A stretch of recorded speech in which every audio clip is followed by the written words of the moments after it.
Died last week. She died on Friday. Her name was Mary Jean Harrell. Very, very sad, actually.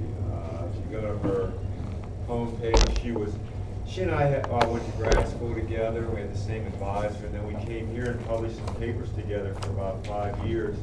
And then she went to Georgia Tech, and just a really, really sweet, wonderful person. Here's her Wikipedia page. Influenced a lot of people, really. At one point in 2007, she was the #1 software engineer in the world. She was diagnosed with brain cancer in January, underwent chemo 2 months ago, and didn't do well. So I drove to Huntington, West Virginia, where she was buried, and I was at the funeral yesterday, and then drove back last night so I could be with you. So I just thought I'd mention that. She was really a super person. Let's talk about the platform game first. I wondered if some of you might be considering building a platform game, so you might want to even hold off on that. I don't know, and you might want to start thinking about what game you're going to build. But platform games are actually harder than side scrollers, and the reason they are more difficult. And I'm going to put out a couple of examples, not this week, but next week after we go through the exam. And I have an example already, but let's just suppose you have something like this. And you have a character walking, and it's walking along. And you have the issue where you want to detect this obstacle and maybe even have the character jump up on there, And so the question becomes, how do you negotiate that? For example, how do you detect, really? What you have to end up doing is detecting objects. So in project number 3, we're going to talk about various forms of collision detection. Okay, so we won't look at that until after the exam. The exam is on Thursday. So we'll talk about various ways of detecting collisions. And one way is to use rectangular collision detection, because you have to detect that the character runs into this, and then when they jump up, you have to detect that they're on here. And then you have to be careful of the glitch where they keep walking and if they have no gravity and they keep walking, then they're in midair. You've got that little issue. So one way is to do collision detection, but another way is to use a map. And what you do is you build a map filled with ones and zeros, and ones are maybe places where the character can walk, and zeros are where there are obstacles, or vice versa. It's a lot cheaper than collision detection. But anyway, platform games are a challenge, and I'm not trying to discourage you. How many are thinking of maybe doing a platform game? Not too many. Okay, well, I'll give you an example. I'll put a couple of examples of some things you might want to think about when you do one. They're a lot of fun, and really there's some cool things you can do with platform games like 2.5D. I think 2.5D is so cool. I wish I knew how to do it. You know what I mean by 2.5D? 2.5D, one of the Mario Brothers games was 2.5D, and one of the first Final Fantasy, I think. I don't know. Anyway, I'll try to come up with some examples. But that's all I wanted to say about that. And let me just cross this off right away, the sprite forward error. I call it an error. Let me just show you what I'm talking about there. If you go to your repo, and if you go into the tracker example, for example, I mean, it works fine. We've run it. I mean, it works fine. You can track various objects. But the error is if you go into drawable.h, for some reason I did a forward declare of class sprite. I don't know how that got in there. So get rid of it. I mean, you don't need that class to be forward declared. So if you just remove it, and then you try to compile it, you'll see it compiles fine. I don't know how it got in there. Oh, I do know. Which we don't need it. We don't need it. I think I had a function that I shouldn't have had up there that referenced a sprite, and it should compile and run fine. And I guess I just have some concerns that forward declare ultimately might get you into trouble somehow. I don't know. So that's that one. Any questions about any of these things so far? All right, let's just take a look at references versus pointers. I mean, they're not the same. So references and pointers are not the same. So I put an example in your repo, and I sure hope I did. Yeah, so there's ref v pointers. And the sad thing is that Scott Myers has an item that specifically compares references and pointers, but I don't think it's in the book that we have. We have the book titled Effective C++. And he wrote a sequel to that called a volume 2, maybe you could think of it as, and the title of that is More Effective C++. And in there he has a specific item that compares and contrasts references and pointers. He has some stuff in his book that you have, and something really important, by the way, on page 93 that you might want to take a look at. And I'm going to come back to this. On page 93, he has a real good example of returning a reference to something on the stack. And so I want to come back to that when we do this. This is something I should have done for you and haven't, and you may have read about it. He has a specific item about that too. I don't know what the item number is, but the item is something about don't return a reference or a pointer when you can, or something. I don't know. Of course, he didn't put it that way. So what are the differences between references and pointers? And I tried to summarize the three differences in a careful read of the item that he talks about in More Effective C++. Not Effective C++, but More Effective C++. So what am I talking about there?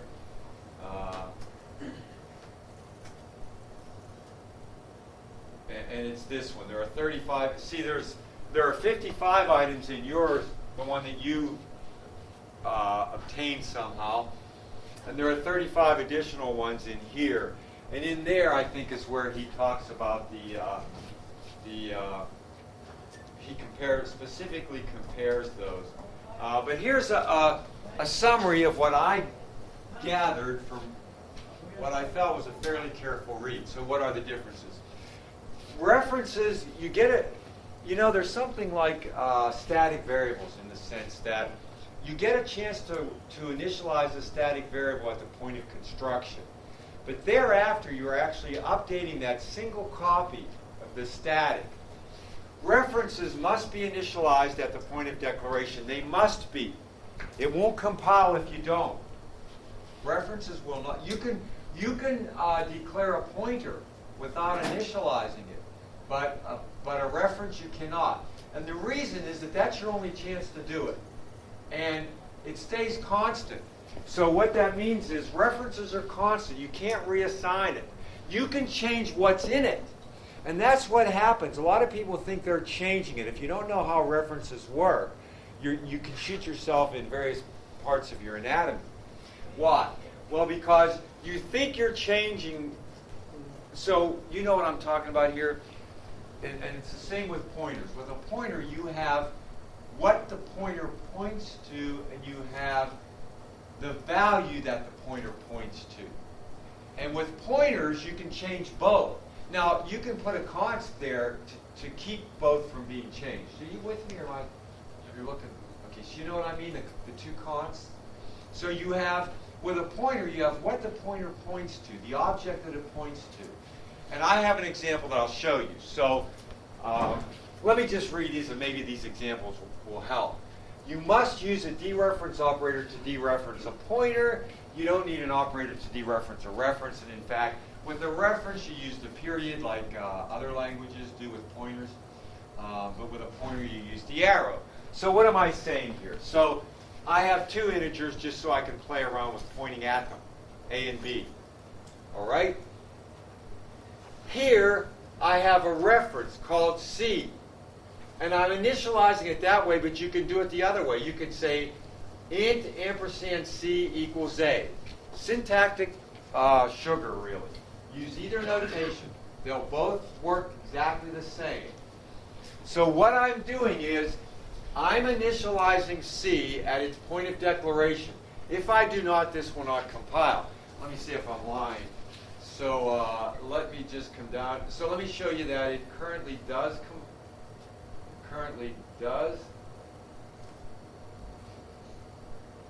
just move for me. There. Okay, so let me show you that this example does compile. All right, let me see if I'm lying about the fact that you have to initialize them. So, oh, sorry. I believe firmly that this will not compile. And there you go. Error. Declaration of reference variable C requires an initializer. A pretty good error message coming from Clang++. Let's see what G++ gives us. Just for comparison. Not bad. Not bad, about the same. So the answer is that we have to initialize. And of course I can use the notation C equals A or the C parens A. All right, so that's the first major difference. Number one, references must be initialized at the point of declaration. Pointers may not be. So here, to compare and contrast these, I'm declaring a pointer P, a type pointer to int, and I'm not initializing it. Okay? Now, down here, I could have done this up here, but I wanted to show you that you don't have to. Here, I'm giving P the address of A. I'm giving P the address of A. So when I see out star P, I better get 17. Did I do something wrong? Oh, I get 24 because I changed it. I lied. Who said what? Thank you. So you were noticing that it should be 24, right? Yeah, it should be 24. And here I see out P, I'm sorry, C, and I should get 17. Okay? So my first two sets of outputs should be 17 and 24. Am I right? Okay, so let me compile again.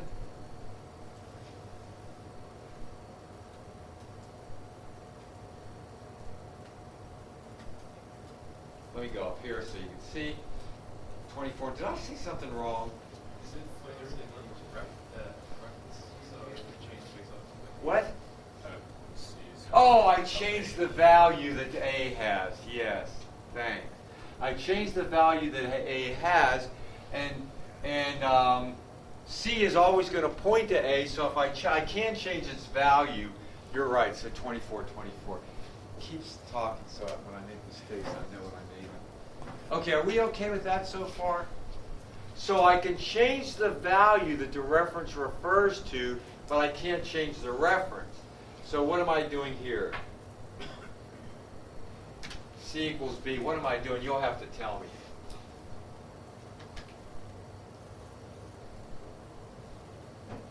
Just assigning the value. Yes. So what was in B99? So what I get here, I think I'm going to get 99 here, right? And then when I set B to 0, what is it? C refers to A, so I don't get 99. Let's track it. You go ahead. You go ahead. I was just going to ask if you print out names. We can do that. We can do that. What? Let me draw boxes so we can follow. So we start off with A, and it has a 17, and then we have B, which has 99. Then we set C as a reference to A. And I claim that C will always refer to A. C will always refer to A. And the difference between that and P, and then we declare P to be a pointer. And we initially set it to point to here. Are we okay so far, Naja? Okay. Then I see out C. Okay, so when I see out C, I'm going to get... Oh, thank you. Next I set A to 24. So next I set A to 24. Thanks. Thanks very much. And now, when I see out C, C permanently refers here, so I get 24 as my output. So here's my output. I get 24. And then I see out P, P also refers to A, so I get 24. Then I set C equal to B. Now, the point being here that once we set C, which is a reference to A, that I can't change. So what I actually do is give it B's value, which is 99. So I give this the value 99. Am I okay so far? That sounds good. So then I see out C, and I should get 99. Hope I do.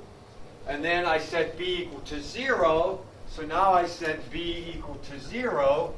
And then I see out C, and of course I get 99 again. So I get 99 and 99. Okay, and Naj, I heard you say why. I thought you said you don't get 99. Oh, I'm sorry. I said the wrong thing. Do you see why? Mm-hmm. Okay, good. That's great. Do the rest of you see why?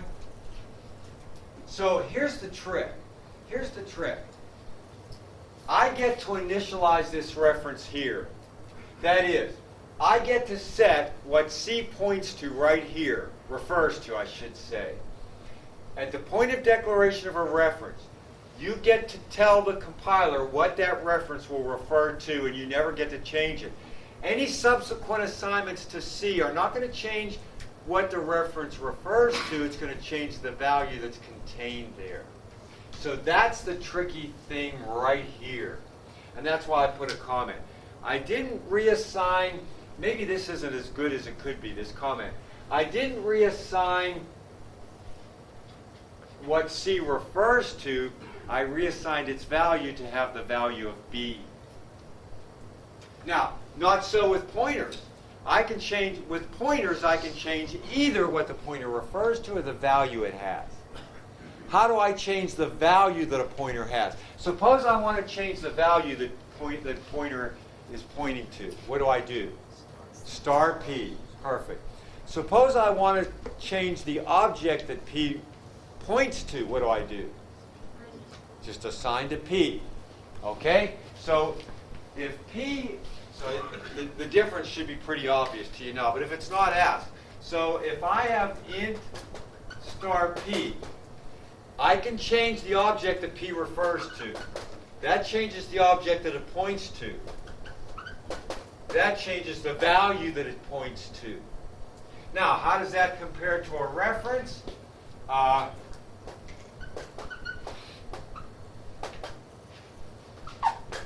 This is the only time, the one and only time I get to change, I'm sorry, the one and only time I get to set the object that C will refer to.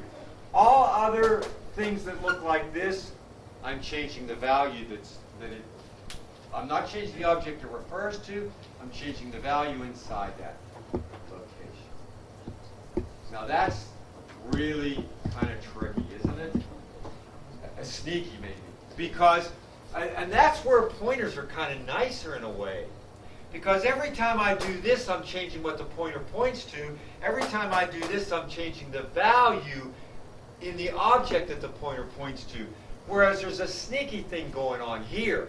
And the sneaky thing is that you must, the compiler enforces this, you must set the object that a reference refers to at the point of declaration. All subsequent assignments change the value there, but not what it refers to. I think you got it. You got it. So aren't they different? They're like night and day in a way. Yeah, sorry. When you change what the pointer points to, you always use that the and symbol. Yes, because you're giving it an address. Yeah, that's right. What Philip asked is, anytime you assign to P, it has to be an address. Because I said it was an address. Okay? So if I want to give P an address, probably I wanted to use the ampersand unless I have another pointer. Another pointer to int. Yeah? Can you give us a Reason? on why you use one or the other? Yes, I can. I can try. The reason to use a reference is if you never want that reference to refer to anything else, like a singleton. For example, I never want to change what a singleton refers to. So that's another reason that why I'm sorry. Sorry. I'm not remembering to just close the door.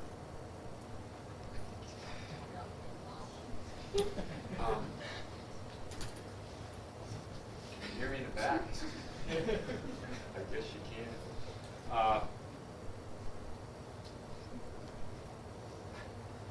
Jonathan, can you hear me? We're trying to lower my voice. They're going to come in here with duct tape. It's closed. Yeah, it's closed now. She might as well yell. What was I just saying? Oh, the singleton. When you have a reference to a singleton, you probably always wanted to refer to that singleton. I don't know if that helps, Patrick. So why would you use a reference over a constant? Good question. Because a pointer, you can change the value in the pointer. I'm sorry, a reference. If you have a reference to an object, you can change the value in the object. But if you have a constant, you cannot change. But weren't there two constants? Well, if it's a pointer, yeah. If it's a pointer, you got the two things to deal with. Yeah. But without the second const, you can change. So are you going to then say, and you may, are you going to then say using const, I could actually make a pointer behave like a reference, would it? You got me there. Yes? I was going to say, depending upon your application, if you know you don't need to reassign it, syntactically, it's easier to use a reference if you want to use, say, if you're debugging your code and you want to flip between an actual object and a reference, then syntactically the code is all the same. Yeah, and syntactically, you have some comments in a way. As soon as syntax, the syntax here tells me that C will always refer to the same object. I didn't put a comment there. I guess I did here. No, I didn't. But syntactically, you're saying to the reader of your code that C will always refer to A. I don't know if that's helpful. I'm not giving you real good reasons. You know what? More effective C++. I better go back and read what is motivated. Yeah, do you know, Chris? Yeah. I don't know. Is there any size difference between the two? Any what? Size difference between reference and No. No, and I don't even think there's any savings in terms of going through the indirection. I don't think. I don't know though for a fact, to be honest. Yes? So a reference is just another way to get the same variable with different. But you can change the value in it. That's right, you got it. I think you've got it. And I'd like to try to do a better job of answering the question. It's a fair question. The question Patrick asked is, why would I ever want to use a reference?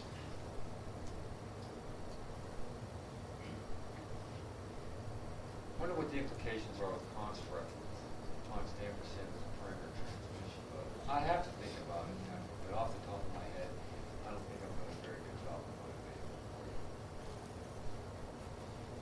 Good example, though. A good example, at least to show the semantics of it. Maybe not and the syntax, maybe not the motivation. Certainly the syntax is clear. Okay? All right, someone asked me this. Okay, so next is inheritance. So every class, I don't know if you've noticed this, but the first thing I try to do is to go over something that maybe will shock you, in the sense that you didn't know it. Okay, but maybe it's important to know. So each class, I usually put something up there like that. I mention that because as you're reviewing for the exam, and I put those on a sheet, so I'm going to try to review for the exam, but I always find those things are important because they're usually gotchas. So this is a gotcha I'm going to talk about here. And what the gotcha I'd like to talk about here is, wait a minute, something's missing.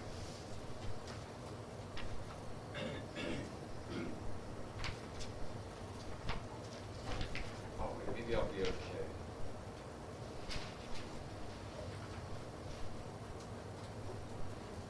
Yeah, I'm okay. Sorry. Okay, I don't need that over.